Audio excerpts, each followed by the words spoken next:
Hello friends, आज हम पढ़ेंगे षड गर्भज भाव। अब ये क्या होते हैं? ये होते हैं 6 ऐसे फैक्टर्स जो गर्भ को उत्पन्न करते हैं, गर्भ की वृद्धि करते हैं, गर्भ में पर्टिकुलर ऑर्गन को डेवलप करते हैं। तो ये षड भाव कौन कौन से होते हैं? एक होता है मात्रज, एक होता है पित्रज, सेकंड है पित्रज, थर्ड है आत्मज, फोर्थ है सात्मज, फिफ्थ है रसज और सिक्स्थ है सत्वज। तो माता से कौन से भाव होते हैं, मतलब कौन से ऐसे भाव है, ऐसे फैक्टर्स हैं जो क्या क्या डेवलप कर रहे हैं, माता से आ रहे हैं और कौन कौन सी ऑर्गन को डेवलप कर रहे हैं। ऐसे ही पिता से कौन से फैक्टर्स आ रहे हैं, जो किन पिता से ऐसे कौन से भाव आ रहे हैं जो किस किस को, मतलब जो पर्टिकुलर उन चीज़ों को डेवलप करें। फिर आत्मा से, साथ में भोजन से, रसज से और सत्वज यानी कि मन से। तो ये कहाँ वर्णित है? ये चरक संहिता के शारीर स्थान के अध्याय नंबर 3, जिसका नाम है खुड्डिका घरवाव क्रांति शारीर अध्याय, उसके श्लोक नंबर 6, 7, 10, 11, 12 एंड 13 में वर्णित है। तो सबसे पहले हम देखते हैं मात्रज भाव, मतलब माता से आने वाले भाव कौन से हैं, कौन से ऐसे ऑर्गन हैं जो माता से डेवलप होते हैं। माता का जो आर्तव है वो रेस्पॉन्सिबल है उन फैक्टर्स को डेवलप करने के लिए।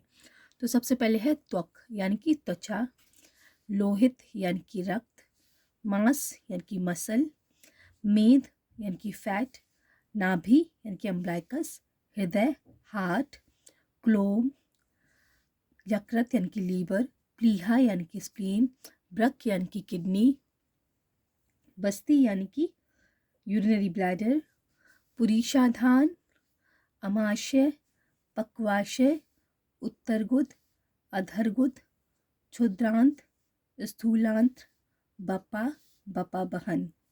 तो ये सारे फैक्टर्स जो है ये माता से डेवलप होते हैं, माता से ये किसी शिशु में आते हैं। तो ये इसको अगर हम डीपली एनालिसिस करें, जैसे कि त्वचा है, रक्त है, मांस है, मेद है, नाभि, हृदय, क्लोम, यकृत, प्लीहा, ब्रक यानी कि किडनी, बस्ती, पुरीषाधान, अमाशय, पक्वाशय, उत्तरगुद, अधरगुद, क्षुद्रांत, स्थूलांत, बपा बहन, बपा, ये सारी जो ऑर्गन्स है ना, ये एलिमेंट्री कैनाल है जो हमारी माउथ टू एनस, उसमें ही ये सारे फैक्टर प्रेजेंट होते हैं। तो हम ये कह सकते हैं एलिमेंट्री कैनाल के जितनी भी ऑर्गन्स हैं, और सारे ऑर्गन कैसे हैं? सॉफ्ट हैं, बहुत टेंडर हैं, बहुत नाजुक ऑर्गन है ये तो ये सारे एलिमेंट्री कैनाल के ऑर्गन किससे डेवलप होते हैं? माता से डेवलप होते हैं, माता के आर्तव से डेवलप होते हैं। ओके फ्रेंड्स, तो ये थे मात्रज भाव, और ये है टोटल कितने? 20 मात्रज भाव होते हैं। अब हम पढ़ेंगे पित्रज भाव, यानी कि पिता से ऐसे कौन से भाव हैं जो पिता से आते हैं। तो सबसे पहले है केश यानी कि हेयर्स, शमशु यानी कि वियर्ड, नख नेल्स, लोम यानी बॉडी हेयर्स, दंत यानी कि दांत, अस्थि यानी कि बोन्स, सिरा वेन्स, स्नायु लिगामेंट्स, धमनी आर्टरीज, शुक्र वीर्य यानी कि सीमन या ओवम वगैरह। तो ये कहाँ से आते हैं? ये माता से डेवलप होते हैं। तो केश, शमशु, नख, रोम, दांत, हड्डी यानी कि अस्थि, सिरा, स्नायु, धमनी, वीर्य, ये पित्रज भाव है, पित्रज भाव है, ये पिता से डेवलप होते हैं। तो अगर हम इसका पूरा एनालिसिस करें तो हमें ये पता चल जाएगा कि जितने भी रफ एंड टफ और हार्ड ऑर्गन्स हैं, हार्ड बॉडी पार्ट्स हैं, वो किससे आ रहे हैं? पिता से आ रहे हैं।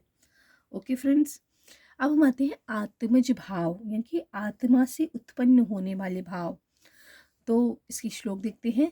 तासु तासु योनिसु उत्पत्तिर आयु आयष्म ज्ञानम मन इंद्रियाणि प्राणो अपानो प्रेरकम धारणम आकृति स्वर्ण विशेषा सुख दुखे इच्छा द्वेष चेतना धृति बुद्धि स्मृति अहंकारा प्रयत्नश्च इति।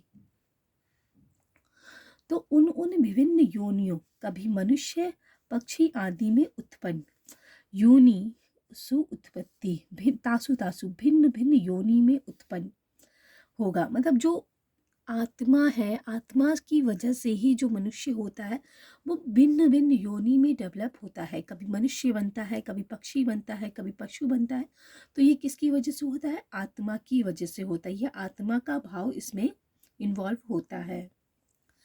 स्वल्प आयु है, मध्यम आयु है, उत्तम आयु है, ये भी आत्मा से ही आता है। ये भी आत्मज्ञान, जो आत्मज्ञान होता है कि सेल्फ कॉन्शियसनेस जो होती है, खुद का ज्ञान, सेल्फ नॉलेज जो होती है, वो कैसे आती है? आत्मा से आती है। शुद्ध सत्व समाधान होने पर आत्मा अपने को स्वयं ज्ञान करता है, फलस्वरूप वह मुक्त हो जाता है।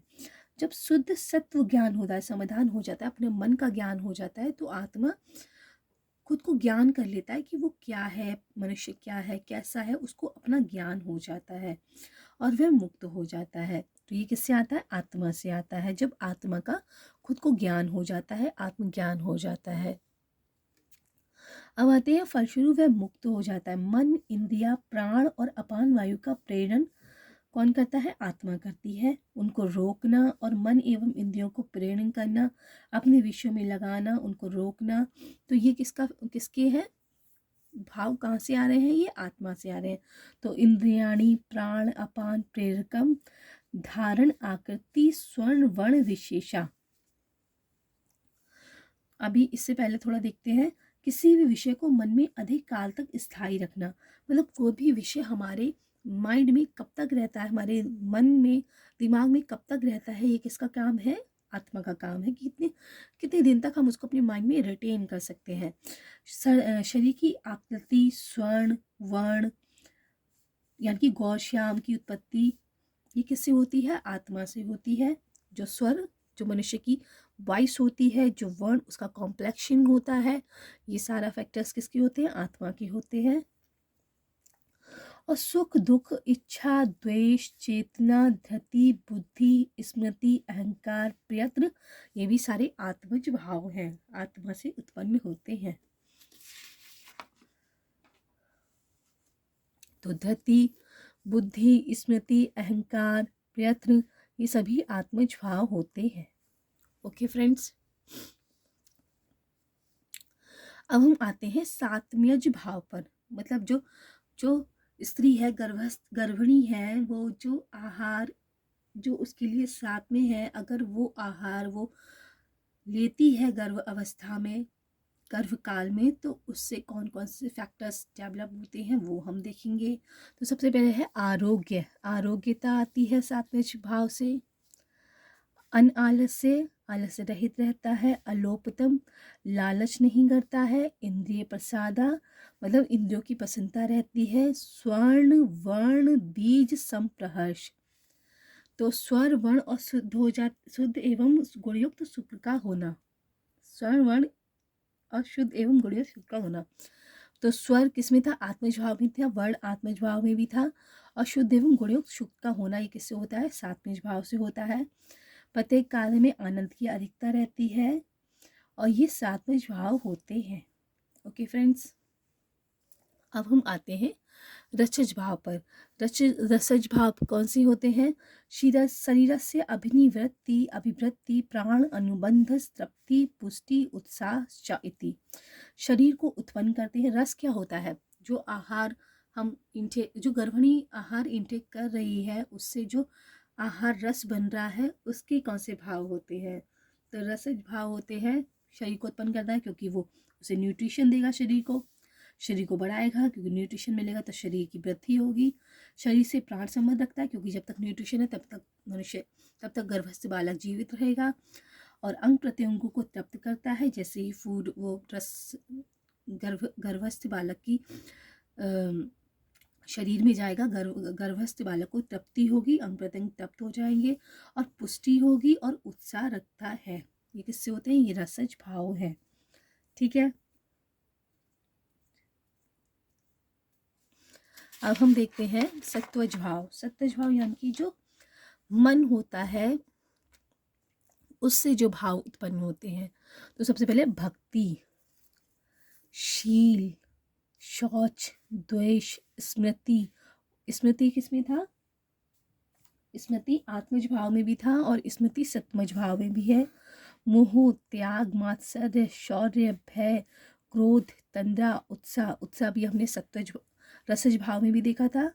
तैक्षण्य, मार्दवम, गांभीर्य, अनवस्थित, तत्व मित्य, अवमादच्य, अन्य सत्व विकारा च उत्तर कालम सत्व भेद अधिकृत्यो पदेक्ष्यामा नाना विधानी खलु सत्वानि तानि सर्व आनि एक पुरुषे भवन्ति नाचा भवन्ते एक कालम एकतम तु प्राय वृत्या अहम। तो भक्ति जो प्रेम और इच्छा होती है वो सत्वज भाव है। शील जो स्वभाव होता है यानी कि जो बिहेवियर होता है वो भी सत्वज भाव है। शौच पवित्रता भी सत्वज भाव है। द्वेष करना, विषयों का स्मरण होना, मोह, त्याग, मात्सर्य, दूसरों की वृद्धि को न देख सकना, शौर्य, भय, क्रोध, तंद्रा, उत्साह, तीव्र स्वभाव का होना, कोमल प्रकृति का होना, गंभीर प्रकृति का होना, चंचल प्रकृति का होना आदि ये भाव, इसी प्रकार जो अन्य भाव है वो सत्वज भाव कहे जाते हैं। ओके फ्रेंड्स, तो ये सारे थे सत्वज भाव। तो हमने सत्वज भाव देखा, फिर उससे पहले हमने सत्व रसज भाव देखा था, उससे पहले सात्विज भाव देखा था, उससे पहले आत्मज भाव देखा था, फिर पित्तज भाव देखा था और सबसे पहले हमने मात्रज भाव देखा था। ओके फ्रेंड्स, तो इसके क्वेश्चन कैसे आ सकते हैं? ऐसे जो बीएमएस के एग्ज़ाम्स हैं उसमें ऐसे क्वेश्चन आ सकते हैं कि मात्रज, पित्रज और सडज, मतलब जो मात्रज भाव लिखिए या पित्रज भाव लिखिए या सात्मज भाव लिखिए, या मतलब एक को पूछ लेंगे इसमें से, या फिर ऐसे भी आ सकता है कि सारे भाव पूछ लिए कि षड गर्भज भाव लिखो। या फिर और कॉम्पिटिटिव एग्ज़ाम में कैसे आ सकता है? कॉम्पिटिटिव एग्ज़ाम में ऐसे आ सकता है कि लोहित दे दिया, फिर पूछा ये मात्रज भाव है या पित्तज भाव, कौन सा भाव है, मतलब कि इन भाव के जो फैक्टर्स हैं जो अंदर इन्वॉल्व किए गए हैं 20 फैक्टर्स, किसी में इसमें 20 फैक्टर्स हैं, इसमें 10 फैक्टर्स हैं, तो इनकी संख्या भी पूछी जा सकती है कितने किस में कितने फैक्टर्स हैं। और ये भी पूछा जा सकता है कि कौन सा भाव किस में है, कि ये सात्विक भाव है, ये रसज भाव है या सत्वज भाव है। ओके फ्रेंड्स, तो इससे आगे आने वीडियो में हम और भी इम्पोर्टेंट टॉपिक्स पढ़ेंगे। Till then, thank you, have a nice day. जय हिंद, जय भारत, जय आयुर्वेदा।